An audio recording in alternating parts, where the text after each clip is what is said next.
Class 6 English Unit 3 Chapter नीम बाबा। Hello students, चलिए आज आपकी इंग्लिश बुक से एक बहुत ही इंटरेस्टिंग स्टोरी समझते हैं। चैप्टर का नाम है नीम बाबा। एक सवाल है, can a tree tell you its life story? सोचो, क्या एक पेड़ आपको अपनी पूरी जिंदगी की कहानी सुना सकता है? थोड़ा अजीब लगता है ना? चलिए इस स्टोरी में देखते हैं कि ये कैसे पॉसिबल होता है। तो आइए शुरू करते हैं। हमारी स्टोरी शुरू होती है उम्बर से। अब उम्बर स्कूल से घर आई है और वो डिसाइड करती है कि अपने आंगन यानी कोर्टयार्ड में जो नीम का पेड़ है उससे बात करेगी। नमस्ते, I am Amber, I would like to talk to you. तो अंबर पेड़ के पास जाकर बहुत ही पोलाइटली यानी बहुत ही प्यार से कहती है, नमस्ते, मैं अंबर हूं, मैं आपसे बात करना चाहती हूं। और गेस व्हाट, पेड़ जवाब भी देता है। वो कहता है, sure dear Umar, you may call me Neem Baba. इसका मतलब पेड़ उमर को जानता है और वो कहता है, जरूर प्यारी उमर, तुम मुझे नीम बाबा कह सकती हो। तो अब उमर को और जानने की इच्छा होती है, उसको क्यूरियोसिटी हो रही है कि ये नीम बाबा कौन है, इनकी हिस्ट्री क्या है। तो अब वो उनकी स्टोरी के बारे में पूछने वाली है। और नीम बाबा अपनी जर्नी के बारे में बताते हैं। वो कहते हैं कि वो मिलियंस ऑफ ईयर्स अगो यानी लाखों साल पहले नॉर्थ इंडिया या म्यांमार में पैदा हुए थे। फिर एंशिएंट टाइम्स में उनकी फैमिली यानी नीम के पेड़ इंडिया से बाहर फैल गए और आज प्रेजेंट डे में वो एशिया, अफ्रीका और अमेरिका तक में पाए जाते हैं। कितनी लंबी जर्नी है ना? The story of my name is very thought provoking. Neem Baba कहते हैं कि उनके नाम की जो कहानी है वो थॉट प्रोवोकिंग है। थॉट प्रोवोकिंग का मतलब होता है ऐसी चीज जो आपको गहराई से डीपली सोचने पर मजबूर कर दे। और देखिए, नीम के कितने अलग अलग नाम हैं।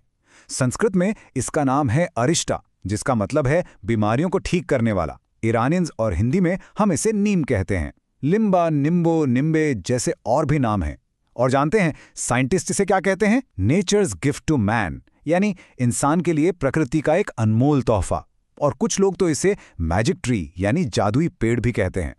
चलिए अब इसके सबसे इंपॉर्टेंट हिस्से पर आते हैं, a tree of many cures. इसका मतलब है एक ऐसा पेड़ जिससे बहुत सारे इलाज होते हैं। ये सच में नेचर की अपनी एक फार्मेसी है। ये सुनकर अंबर को भी कुछ याद आता है।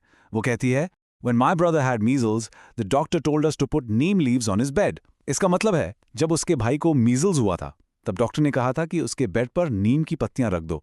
ऐसा इसलिए क्योंकि नीम के लीव्स जर्म्स यानी कीटाणुओं को मारते हैं और खुजली से आराम देते हैं। तो मीजल्स क्या होता है? मीजल्स एक ऐसी डिजीज है, एक बीमारी है जिसमें फीवर होता है और स्किन पर रेड स्पॉट्स यानी लाल दाने हो जाते हैं जिनमें बहुत इचिंग यानी खुजली होती है। इसे हिंदी में हम खसरा भी कहते हैं। नीम सच में कमाल का पेड़ है। देखिए, उसकी ट्विग्स से यानी टहनियों से दांत साफ किए जाते हैं। उसकी लीव्स यानी पत्तियां कपड़ों को इंसेक्ट से बचाती हैं। वही पत्तियां मीजल्स की इचिंग से कंफर्ट भी देती हैं।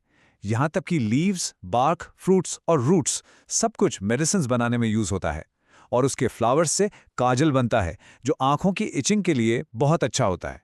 मेडिसिन्स के अलावा नीम एक और बहुत इंपॉर्टेंट काम करता है। वो फार्मर्स का यानी किसानों का सबसे अच्छा दोस्त है। चलिए देखते हैं कैसे। नीम बाबा बताते हैं, if the powder of neem seeds is spread on plants then locusts don't eat them.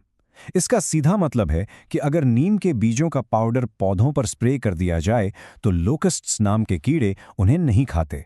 ये एक नेचुरल पेस्टिसाइड की तरह काम करता है। तो ये लोकस्ट क्या होते हैं?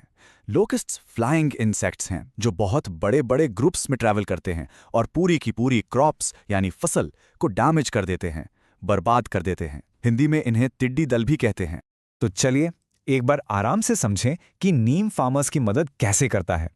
पहला, ये क्रॉप्स को लोकस और टर्माइट्स जैसे कीड़ों से बचाता है। दूसरा, राइस फील्ड्स यानी चावल के खेतों में पानी में मच्छरों को पैदा होने से रोकता है और इसकी वजह से क्रॉप ईल्ड यानी फसल की पैदावार बढ़ जाती है।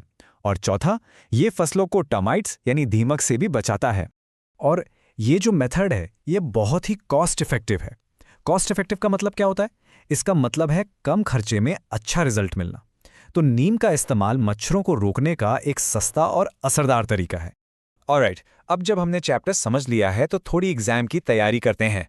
देखते हैं कि इस चैप्टर से क्वेश्चंस के आंसर्स कैसे लिखने हैं। Okay, let's take a common question. How is neem useful to farmers? सवाल यह है कि नीम किसानों के लिए यानी फार्मर्स के लिए फायदेमंद कैसे है? इसका आंसर आप सिंपल पॉइंट्स में दे सकते हैं। स्टेप 1 आप लिख सकते हैं it protects plants from insects like locus and termites, यानी ये पौधों को कीड़ों से बचाता है। Step 2 it stops mosquito breeding in standing water, यानी ये रुके हुए पानी में मच्छरों को पैदा होने से रोकता है। और step 3 it helps to increase the overall crop yield, इससे फसल की पैदावार बढ़ती है। इन 3 पॉइंट्स को याद रखिए, आपका आंसर एकदम परफेक्ट हो जाएगा। चलिए अब टाइम है एक क्विक क्विज का। Let's test your knowledge. देखते हैं आपने कितना ध्यान से सुना। सो क्वेश्चन है which part of the neem tree is used to make kajal? Options हैं ए लीव्स, बी फ्लावर्स या सी रूट्स। थोड़ा सोचिए and the correct answer is B flowers. याद है ना, नीम बाबा ने बताया था कि फूलों से काजल बनता है। ओके, तो चलिए पूरे चैप्टर का एक क्विक समरी करते हैं। पहला पॉइंट, अंबर ने नीम बाबा से नीम ट्री के बारे में सीखा।